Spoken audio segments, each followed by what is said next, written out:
Quiere decir infantería. O sea, concretamente esa palabra en ruso es pijota. ¿Ustedes a través de convivir con el aliado ruso aprendieron algo del idioma? Pues, Incluso posiblemente bueno, sí, algunas de las costumbres se del aprendieron ejército. algunas palabras. Ellos por supuesto que aprendieron más que nosotros. Si nosotros en vez de estar aquí hubiera sido en ruso, hubiéramos aprendido el ruso. Yo de entonces recuerdo algunas palabras en ruso, sí. ¿Qué tal era el comportamiento ruso? ¿Era tan rígido? Pues yo no como... puedo decir nada más que a lo mejor han elegido, pero los que vinieron aquí eran muy humanos, muy camaradas, muy compañeros y muy disciplinados. ¿Esa disciplina se inculcaba fácilmente entre las tropas? Sí, porque milicianas? te daban ejemplos. Por ejemplo, a la hora de dormir, los españoles tenemos la costumbre de dejar un zapato por un lado, los pantalones por otro. Y cuando te despertabas, la sorpresa era mayúscula cuando te dabas cuenta que toda la ropa estaba recogida y no la habías recogido tú. Que la habían recogido ellos y al día siguiente ya no te tenían que decir que había que recogerla, ya la recogías tú por la vergüenza que te daba de lo que habían hecho contigo. Te habían dado un ejemplo, que es lo que daban, ejemplos. Bien, eso es en cuanto a la retaguardia y en cuanto a... En cuanto a esto, pero ¿y en el frente, en la lucha? En el frente los primeros ellos y para comer los últimos. Te puedo decir del coronel Kondrake, que era ruso, que se ponía a presenciar el reparto de la comida y el último cazo era para él. Si el cocinero calibraba mal, el último cazo faltaba, entonces le dábamos una cucharada a cada uno de nuestros platos para que pudiera comer. Eso es el teniente coronel. Y para la hora de salir en el combate, el primero iba él. O sea, que el ejemplo era vital. Sí, sí. De eso quizás se enorgullecieron en algún momento las tropas milicianas e indudablemente la pondrían en práctica a la hora de enfrentarse contra el enemigo, ¿no? Pues naturalmente, en tanques había una disciplina y había un compañerismo. Allí lo que no había era miedo ni para el combate ni miedo al jefe. Allí había disciplina y respeto. Después, en las horas de ocio, el jefe era jefe cuando tenía que serlo, pero en las horas de ocio era un compañero más. Bueno, hemos visto que en algunas películas existía una camaradería entre ambos bandos, ¿no? Cuando a lo mejor la frontera era un poco más flexible e incluso más cómoda. Ciertamente se producían cambios en los bandos, existía la ayuda social entre ambos bandos, aunque estuvieran en guerra. ¿Eso cabe la posibilidad de que podamos hablar de eso?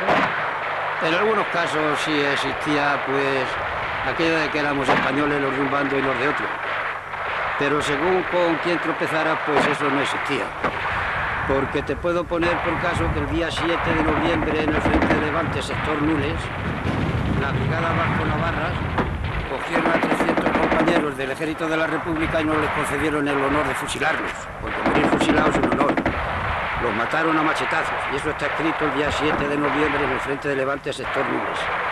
Eso posiblemente vaya en contra de las normas militares, ¿no? ¿No hay algún acuerdo de Ginebra en que prohíbe o en que dictamina cuáles deben ser las normas de guerra? Sí, pero hay que tener en cuenta que esta fue una guerra entre hermanos, que es de las peores guerras que puede haber. No fue una guerra de una nación contra otra, fue una guerra de rencores, una guerra de envidias, una guerra que dejó marcados a los españoles tanto de un lado como de otro, ¿comprende? Y nos debemos de avergonzar, tanto los que luchamos en aquel lado como los que luchamos en este, nos debemos de avergonzar un poco de habernos matado unos a otros. Y todavía, a pesar de que hace 50 y tantos años que esto acabó, es posible que quede todavía, donde hubo hombre, que quede todavía algunas ascuas. ¿Usted se puede recordar de gente manchega que estuviera por estas tierras y que pudiera haber dejado la vida en ellas? Sí, hombre. Bueno, aquí en el batallón Heredia, en el que yo pertenecía, me cabe el honor de decir que pertenecía, me encuentro orgulloso de haber pertenecido a él. Batallón Heredia, que como he dicho antes, era el 4º batallón de la 2ª brigada de la 11 división del Este. Ese estaba compuesto por andaluces, manchegos y extremeños, pero manchegos había muchos. Había muchos de Torrenueva y había muchos de Valdepeñas. Y aquí, frente a Casasola, ahí murió Merlo, que era un muchacho de Torrenueva, ahí murió un paisano suyo. E incluso, el primer día que atacamos, que le cogimos las posiciones al enemigo, tenían unos pocos de muertos que había allí, y uno de ellos era de Torrenueva, que fue reconocido por los paisanos que iban en mi batallón, que este muchacho había luchado con el ejército de Franco. Sabemos de que es muy posible, además casi seguro, de que a golpe de mortero algún paisano murió por aquí. Merlo, precisamente.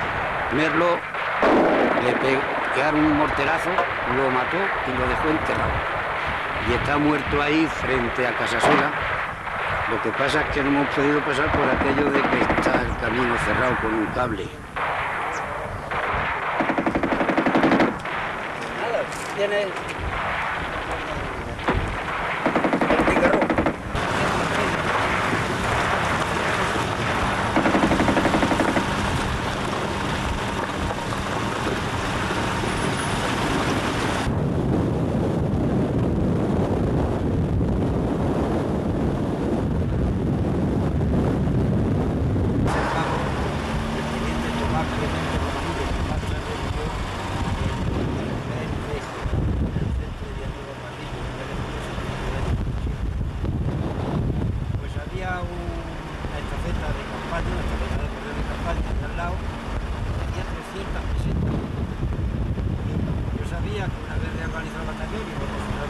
Línea, pues cogí las 300 pesetas y las mandé a casa a conciencia de que ya iba a ser lo último que iba a mandar a casa, porque el subir otra vez a la trinchera significaba que allí me iba a quedar. Iba yo ya convencido de que allí me iba a quedar. Pasado por una bala. Pero mira la pena. ¿Eh? Cuando... ¿Por qué me vas a poner como una mujer?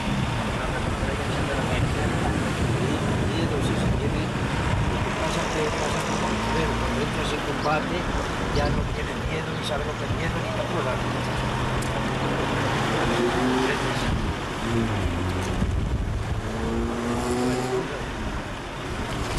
Esta gente, el bar está aquí, esta gente se incluye alguno. Uno de los frentes en donde se tuvo que batir la República contra las fuerzas nacionalistas, si se les puede llamar de aquella manera, bueno, pues fue en el frente de Guadalajara. ¿Nos puede hablar de sus vivencias en este frente? Sí, estábamos en el frente del Jarama la noche del 10 de febrero del año 37, de marzo quiero decir, no de febrero, de marzo. Entonces nos sacaron de las trincheras, fuimos relevados por otras fuerzas, no sabíamos a dónde íbamos y como a 2 kilómetros aproximadamente de las trincheras nos esperaban unos camiones a donde nos montamos en ellos y nos llevaron a Guadalajara, Guadalajara capital. Había nieve por todas partes. No se me olvida lo que cenamos aquella noche, un chusco y una latita de atún. Una vez que cenamos, otra vez a los camiones y antes de que fuera de día nos desembarcaron en Torija, un pueblecito de Guadalajara que está en la carretera Madrid a Zaragoza, y en ese pueblo parte la carretera a la derecha que va a Brihuega y la que continúa a Zaragoza, el primer pueblo que viene es Trijueque. Bien, pues allí llegamos siendo de noche y por la mañana la sorpresa nuestra fue que allí caían unos cañonazos y la gente del pueblo decía que aquello eran prácticas. Pues ¿cómo han de ser prácticas si están cayendo los cañonazos aquí? Y es que esa misma noche habían tomado el pueblo siguiente, que era Trijueque, los nacionales, que no eran otros más que eran italianos, todos eran italianos. Y bueno, pues se les hizo frente ese día, ya el día 11, se entiende, se hizo frente a las fuerzas italianas, rompieron por la parte derecha de mi compañía, coparon casi a toda la primera compañía del batallón, que estaba mandada por un amigo mío, se llamaba Paco, el capitán Paco, que murió, así como el 70% de los compañeros que fueron hechos prisioneros y los mataron los italianos de un hachazo en la cabeza. Esto fue el día 11 y el día 12 se les atacó y se les hizo la derrota en el sector Trijueque. Allí dejaron los cañones cargados, dejaron las marmitas cociendo y corrieron, pues, como después les cantaban en zona nacional, Guadalajara no es Abisinia. Y allí se les hizo la derrota en el sector Trijueque, también fueron derrotados en el sector de Brihuega, que eso está en la parte derecha o en la parte este de Trijueque. Bien, y después de haber hablado sobre el frente de Guadalajara, quizás sea el de Teruel el que por orden cronológico debamos encaminarnos hacia él. Bueno, el frente de Guadalajara no está bien terminado por la razón de que todavía allí estuvimos 8 días más, a donde fui herido el día 20 de marzo del año 37. Y ya sí, ya después pasé al hospital y una vez restablecido es cuando ingresé en la escuela de tanques de Archena, a donde hice y superé un cursillo como conductor de tanque, y ya como conductor de tanque operé en el frente de Teruel. ¿Y en Teruel qué es lo que pasó al conducir tanques? Bueno, pues Teruel hacía mucho frío, había mucha nieve. El primero que entró, el primer tanque que entró en Teruel fue un T-26 que iba mandado por el capitán, un capitán que era de Alicante, el capitán Mangues. Este fue el primero que entró, diríamos, por la carretera que entra de Alfambra a Teruel. Se consiguió coger Teruel y después de un mes más o menos en nuestras manos se volvió a perder. Sí, bueno, hemos tocado esporádicamente Teruel y nos trasladamos al frente de Aragón, ¿no? Bueno, una vez que se perdió Teruel, pues entonces íbamos de retirada todo el frente de Aragón hasta que nos metimos en Cataluña y llegamos al Ebro. En el Ebro, más allá de Gandesa, en Mora de Ebro, allí pues se voló un puente para que los nacionales no pasaran, y allí estuvimos hasta que dieron la orden de que teníamos que venir por la carretera de Barcelona a Valencia, y la misma noche que cortaron las fuerzas nacionales por la parte de Benicàssim y Benicarló, esa misma noche pasamos hacia el frente de Valencia. Lo que quiere decir que aunque estuve en el Ebro sí, pero no estuve en los célebres combates que más tarde, cuando las fuerzas de la República cruzaron nuevamente el Ebro. Entonces, nos ha tocado el frente del Ebro, el de Aragón y Cataluña, ¿viene así más o menos? Sí, cuando salimos de Teruel ya fuimos en plan de retirada, y así nos metimos, perdimos toda la parte de Aragón y nos metimos ya en Cataluña, claro está, sí. Bien, entonces, ya terminada la guerra, ¿podríamos hablar del frente de Levante? Bueno, de allí pasamos al frente de Levante, esto sería aproximadamente porque el frente del Ebro, cuando se voló el Ebro, Gandesa lo tomaron ellos el día 1 de abril del año 38. Entonces, aproximadamente, Gandesa está del Ebro muy cerca, lo que quiere decir que el frente quedó establecido en esa parte del Ebro desde el mes de abril del 38 hasta que luego ya vinieron los combates, que serían aproximadamente allá por el mes de octubre de ese mismo año, pero nosotros ya nos encontrábamos en la parte del frente de Levante, sector Nules. Bien, ya en noviembre del 38 y en el frente de Levante, ¿cuál era la moral del ejército republicano? Pues siendo honrado, para decir la verdad, tengo que decir que había poca moral. Había poca moral porque la quinta columna se había apoderado de todos los recursos que tenía la República. O sea, la intendencia estaba manejada por ellos. El armamento allí donde había fusiles que tiraban proyectiles del 7, pongamos por caso, les mandaban proyectiles del 9. Y viceversa. Estaba todo saboteado. Entonces la moral estaba por los suelos. Aunque claro está, todavía quedaban, aunque ya no muchos, hombres que la moral nunca se les hundió. Y si la moral no murió, ustedes se están haciendo todavía preguntas de cómo la guerra acabó de esa forma, cuál fue la decisión o por qué motivo la guerra terminó de esa manera. Bueno, esto es un poco complicado, pero la guerra yo creo que no la ganó Franco, es que la perdimos nosotros. Tengo que decir que la guerra la perdió la República, a mi manera de entender, porque no nos supimos entender. Fue una guerra que cada partido quería llevar el triunfo por su cuenta. Y entonces, al no haber un objetivo común, es decir, al no luchar todos por el mismo fin, cada uno luchábamos por un lado. Esto fue una de las causas por lo que se perdió la guerra. Y si cada uno luchaba por un mismo lado, está claro de que no había unión, no había conjunción, no había, digamos sí, colaboración, pero no había disciplina y orden. Esto fue decisivo para que el ejército republicano cayera al fin y las fuerzas franquistas se hicieran con el poder. ¿Cómo se vivió esos primeros años de las fuerzas de Franco? El caudillo Franco había ganado la guerra, España era nacionalista. ¿Cómo se vivieron esos primeros años?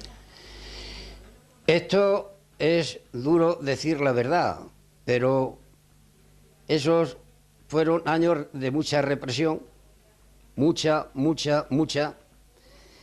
Y aunque yo no tengo estadísticas, y parece que tampoco las hay, y si las hay yo no las he visto, es posible que después de la guerra, por una u otra razón, muriera un porcentaje de gente que se aproximaba a los que murieron en la guerra.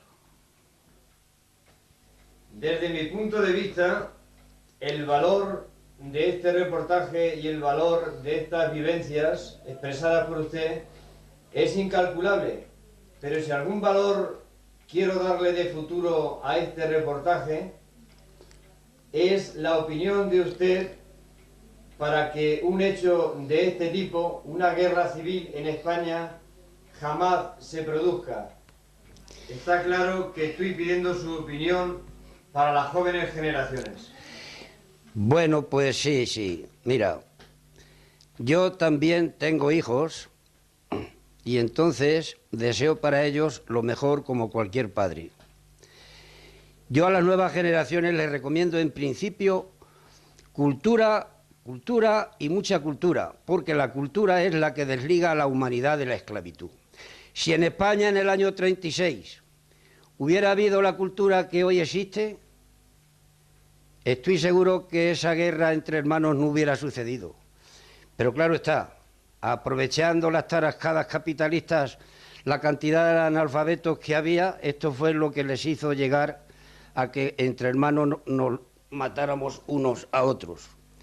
Entonces, repito, a las nuevas generaciones les recomiendo que lean, que conozcan la historia de su pueblo, y los pueblos que conocen la historia suya no suelen tropezar nuevamente en la misma piedra. Bien, está claro que no todos los días vamos a tener delante a una persona de su envergadura, una persona valiente y que ha afrontado con decisión los avatares de la vida. Es importante y además comprometido, puesto que si usted ha dado la cara en la guerra, ha dado la cara después de la guerra, ha sido un hombre de principios, está claro que se va a comprometer con las preguntas precisamente comprometedoras que a continuación le voy a hacer. Y son las siguientes. Usted, que ha sido y es comunista, ¿cómo ve la decadencia del comunismo? Bueno, el comunismo no está en decadencia. Mientras existan dominadores y dominados, el comunismo está vivo. O dicho de otra manera, mientras existan explotadores y explotados, pues el comunismo está ahí. El comunismo es fruto de una injusticia social, que de eso tienen experiencia los capitalistas, que a mi manera de ver son los que inventaron el comunismo. Porque si en vez de coger la parte del león hubieran sabido repartir de una manera justa, no se darían los casos que se dan en el mundo de matarse unos contra otros por aquello de que tú te llevaste la parte principal y a mí me has dejado las migas, y en algunos casos ni ellos siquiera. Entonces, si alguien cree que por aquello de que en la desaparecida Unión Soviética ha muerto el comunismo, se equivocan. Los comunistas de la Unión Soviética, ellos sabrán por qué han cambiado de sistema. Y yo creo que no se han dado cuenta que han pasado a ser la parcela del dueño y antes eran los dueños de la parcela. Bien, entonces, otra pregunta quizás también comprometida. ¿Qué opina del americanismo? Opinar del americanismo es decir capitalismo. Y cuando se dice capitalismo se dice justo el signo contrario al comunismo. Bien, pues está claro que la opinión de usted se ha dejado caer. Desde esa perspectiva de patriotismo, por irnos a otro tema, digo que desde esa perspectiva de patriotismo o locura, ¿cómo se contempla la insumisión u objeción de conciencia? Estamos hablando con un protagonista de la historia que a los 15 años se marchó voluntariamente a luchar contra el ejército invasor. No sé si he entendido bien la pregunta, pero al referirte, has dicho, no recuerdo bien, ¿no? Sí, quiero decir de que hoy en día pues hay bastante objeción de conciencia y bastante insumisión. Posiblemente pues se pretenda hacer con esto desaparecer un ejército que puede ser la defensa de un país, de un pueblo. Yo, a mi manera de entender, la objeción de conciencia no son ni más ni menos que, pues, yo diría un poco irresponsables que no quieren aportar, no quieren meter el hombro en la parte que les toca. Entonces, si no quieren meter el hombro en la parte que les toca, si mañana necesitas la colaboración de ellos o su solidaridad, no estoy yo muy seguro si se puede contar con ellos o no. Entonces, con esto prácticamente nos está respondiendo a la tercera pregunta, porque le íbamos a decir, le íbamos a preguntar si era necesario un ejército en España o es necesario un ejército en un país. Yo no conozco este tema porque es un tema muy difícil. Yo leo el periódico, podríamos decir que a diario. Ahora parece ser que quieren hacer un ejército europeo y para defender concretamente a todos los países que forman la Comunidad Europea. Y si quieren hacer un ejército para defender la Comunidad Europea, pues, por lo que se ve, pues sí, parece ser que el ejército es necesario. Pero en la medida que la cultura va avanzando en los pueblos, pues yo entiendo que con la cultura puede haber diálogo y donde hay diálogo puede haber entendimiento. El que haya un ejército para que sirva de respeto, porque siempre ha habido, habrá señores que no tengan respeto para los demás. Estos de alguna manera hay que pararlos. Bien, en este alimón de preguntas que le estamos haciendo de temas tan diferentes y tan distantes, otra pregunta y que creemos que nos va a responder con la brillantez que ha respondido las anteriores. ¿Cómo podría ser la España actual en caso de haber ganado la guerra civil la República? Esta pregunta sí que es difícil de contestar porque, claro, hay que contestar algo de que no se conoce. Pero yo entiendo de que tenemos la experiencia de saber cómo ha sido el resultado de los que ganaron la guerra del 36. Se agarraron al carro de la victoria y después de 40 años han tenido que dejar aquello que cogieron por la razón que da la fuerza, lo han tenido que dejar por la fuerza que da la razón. Han tenido que verse el pasar por esa vergüenza. Agárrate. ¿Qué hemos aprendido los españoles de la guerra civil? Bueno, de la guerra civil hemos aprendido, hay que tener en cuenta una cosa, hay que tener en cuenta que el ser humano, pues por ley de vida, tiene que dejar de estar en la vida, claro está. Entonces, de los que participamos en aquella lucha, quedamos pocos. Pero en la medida que hemos podido, hemos hecho saber a las nuevas generaciones cuáles han sido los desaciertos que, apoyándose en la victoria de la guerra civil, pues ha habido en España y hemos pagado los españoles las consecuencias. En otra pregunta tan distante como las anteriores, para usted, ¿quién es el señor Tejero? Pues para mí, el señor Tejero es un hombre que está completamente confundido. Así de fácil. Está confundido.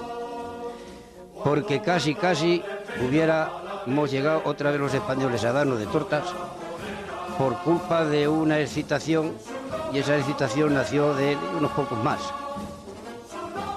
Sobre este tema, ¿qué opinión le merece el comportamiento del señor Gutiérrez Mellado ante Tejero en las Cortes?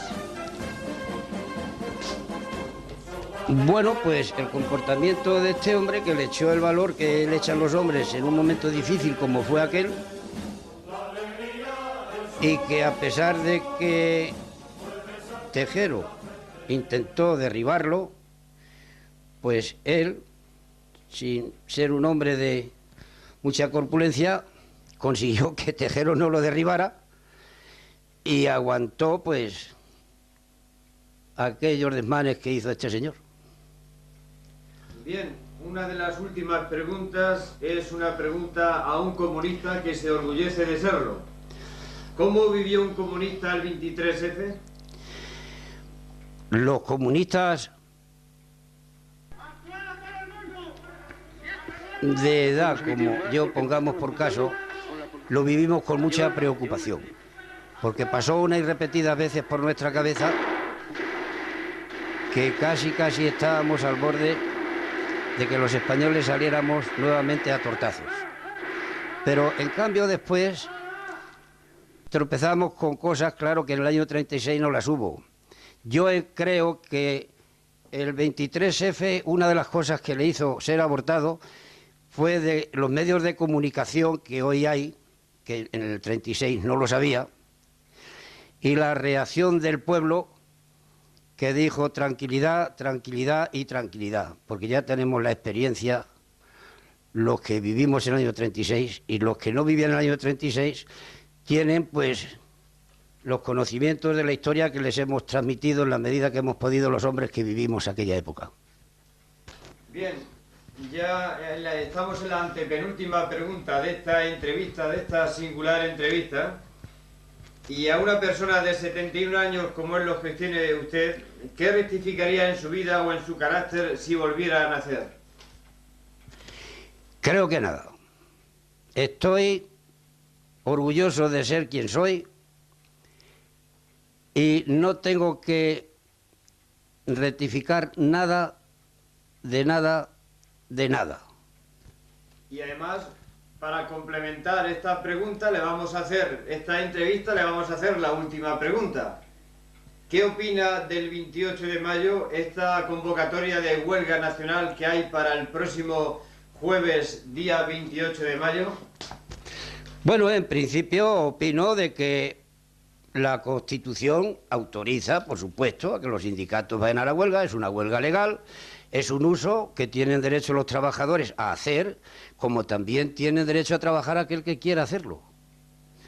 Y lo que no acabo de comprender por parte del presidente, me parece, el señor Cuevas, que es el presidente de los empresarios, que ha dicho que las empresas deben de despedir a aquellos obreros que vayan a la huelga.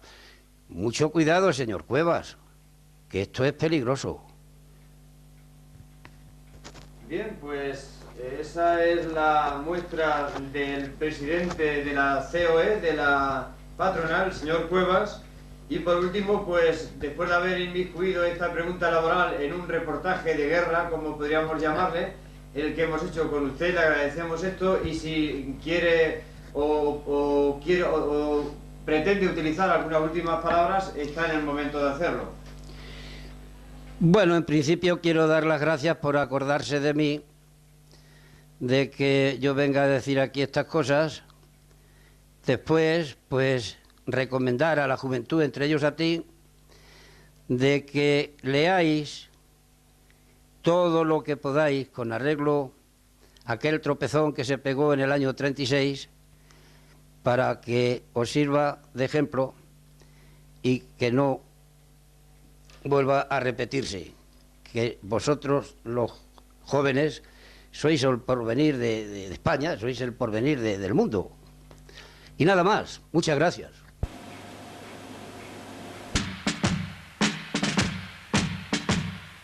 Míralo, míralo y muérete, vil servidor. Míralo, míralo y muérete, vil servidor. Ya no lo arrancan del batallón, ya no lo arrancan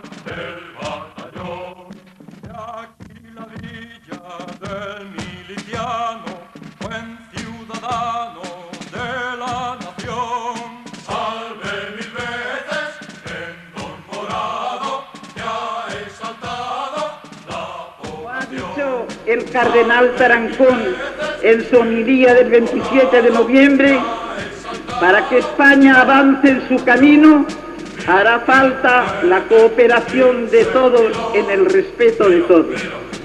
Y con todas las fuerzas de mis convicciones comunistas, yo llamo a la reconciliación nacional que ponga fin al estado de excepción y de división que la guerra y la dictadura franquista levantándose sobre un millón de muertos impuso a nuestro país. Y para terminar, permitidme deciros, gracias, muchas gracias, queridos camaradas y amigos, por vuestra solidaridad y por vuestras cariñosas felicitaciones en mi 80 aniversario. Y no os digo adiós, sino hasta pronto.